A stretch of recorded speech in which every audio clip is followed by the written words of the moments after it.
Sir sir sir ఆగండి ఆగండి. Flight ఎక్కే ముందు ఒక్కసారి ఆలోచించండి. ఏంట్రా ఏమైంది?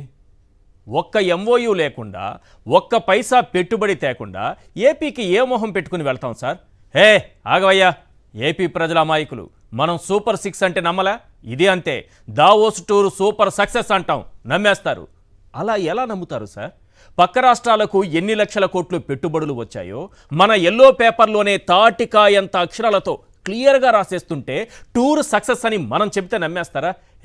ఆగవయ్యా ఆగు, ఎందుకు నమ్మరు? అదే ఎల్లో పేపర్లో మార్క్స్ నుంచి మైక్రోసాఫ్ట్ వరకు ప్రపంచ స్థాయి సంస్థల సీఈఓలతో చంద్రబాబు చర్చలు అని రాయిద్దాం. నెట్వర్క్ విస్తరణ, బ్రాండ్ ప్రమోషన్లలో సక్సెస్ అని డప్పు కొట్టిద్దాం. అలా చేస్తే నమ్మేస్తారా సార్? అసలు ఏ కంపెనీలు వస్తున్నాయి, ఎవరెవరితో ఒప్పందాలు చేసుకున్నారు, మొత్తం ఎన్ని కోట్ల పెట్టుబడులు వస్తున్నాయి? ఇలాంటి ప్రశ్నలన్నీ పొరపాటున ఎవరైనా జర్నలిస్ట్ అడిగితే అప్పుడేం చేస్తారు?